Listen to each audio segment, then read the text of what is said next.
name is Peter Bain, and we're here at Renaissance Farm in Bloomington, Indiana, where we raise vegetables and fruits. And our work, mine and my partner Keith, involves teaching permaculture design, publishing about permaculture, and also practicing the design process with landowners. I'm Keith Johnson. I work here with Peter Bain, and we publish the Permaculture Activist magazine, now in its 27th year.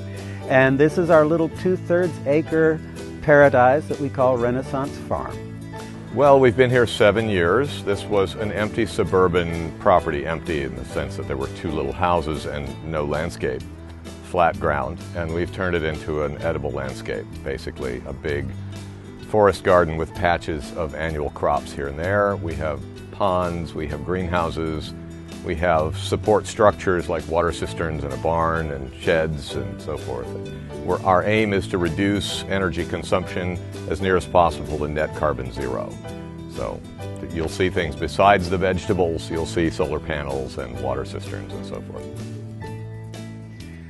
I would say that we're modeling a different way of interacting with the land, which is very much about observation and responding to what we see. My approach to weeds has gotten a lot more entertaining and far less threatening. The fundamental practice of dealing with weeds here is to understand them. To observe them, to see how they grow, when they make seed, to understand their whole rhythm, their whole cycle, and then to intervene at that right moment when they've produced the most biomass, because again, biomass is really important to us. That's food for our soil and our soil organisms.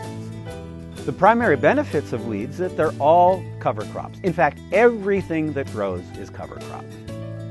So, since I understand that weeds actually have a real function, that they evolved to serve the needs of the whole system, if I understand that their function is to do that, I can be in a cooperative relationship with them rather than combative.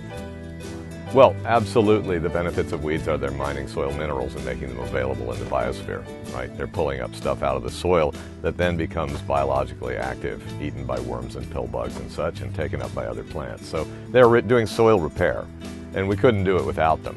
I mean, even the ones that we don't call weeds are essentially weeds. You know, the cover crops are essentially just, friendlier weeds. So my distinction is how friendly is the weed. If it's friendly and it might be cultivated or uncultivated, then I'm willing to have it in the garden.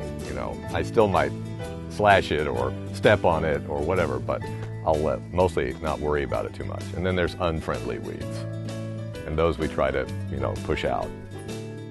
We were visiting a farm on the west side of Bloomington last night, and they are right at the peak opportunity to harvest weeds before they become seedy. There's like ragweed everywhere, and it's 6 to 10 feet tall, but it hasn't seeded yet. If they'd mow it right now, it would be fabulous biomass, tremendous cover crop. And, if they let it go another week or 10 days, whoop, the genie's out of the bottle. And then they'll have more ragweed next year. So that's the sort of point that we need to identify.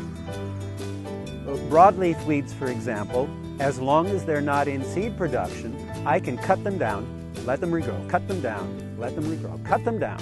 And I've got 3 or 4 harvests of mulch from a pest that most people are spending a lot of money and time and toxins to deal with. The primary weeds in my garden are grasses.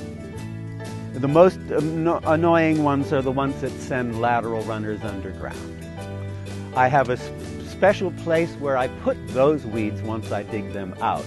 And my interest is in them drying out and becoming dead. And then I put them back on the garden and then without any concerns. I usually focus our efforts on 2 or 3 culprits that are particularly aggressive or fast-growing, and bindweed and some of the sorghum grasses are big growers, and we really want to intercept them before they seed.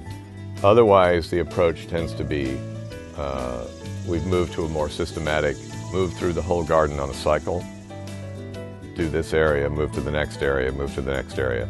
The idea that we can, for a time anyway, we can have a controlled front, and that we can see some effect, and we can observe the process of weed regeneration and learn something from that. We use scything, sickling,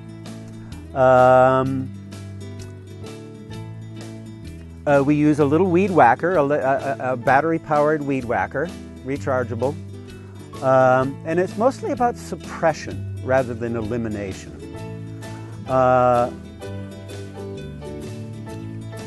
And it's also about the prevention of seeding to some extent, especially some of the summer weeds, which can get good size. We use mulches everywhere. You can see them right down here along the bed. We use a lot of wood chips. That's our favorite, our preference. We have used some, straw and spoiled hay in the past. Hay is problematic, usually brings in extra weeds that you may not want, agricultural weeds from somewhere else. So wood chips are great. It's not that there aren't weed seeds in there. You get little tree seedlings and so forth, but they're pretty clean. And then we can apply them, and they're durable, so they'll stay around for a year or two or more. Cost of our weed management is probably $300 to $400 a month. That's labor. Yeah, I don't think we have any other costs involved in weed management. It's not like that's a total sunk cost, because we get something back that becomes compost. And besides that, it carries along with it all this observation, which is the hidden side of it. Like while you're out there, you're learning so much that's invaluable for managing the rest of the system. I would say the main drawbacks to the way we manage weeds are chiefly aesthetic, because we don't have a uniform appearance, because everything is being managed in patches here and there. It's sort of a here and there approach. You could go out at any given time and place and see a really weedy chunk of garden. It's like, well, we just haven't been there in a few days or a week, and something, is going on. I don't see otherwise any real drawbacks. I mean, I think this is the low labor approach. We don't freak out about it. We just do a little here and there. Since my approach is not about getting rid of or destroying, but rather harvesting the weeds, different mindset. It's a different way of dealing with them, and so I have it changes the way I deal with them and manage them. We have to look at all of these components with new eyes, because once we do understand that, we will see that they're serving many, many functions, and are actually they're trying to help us. If we don't understand that, we create work for ourselves. We create enemies. The world's in a rough state these days. We've got big challenges, and this is our laboratory to address how to respond to those scary changes coming our way. And if we can model a not merely sustainable but regenerative lifestyle, I think we have an awful lot to share with the whole world. And we look for the models of this kind of interaction, and we practice it and we spread it.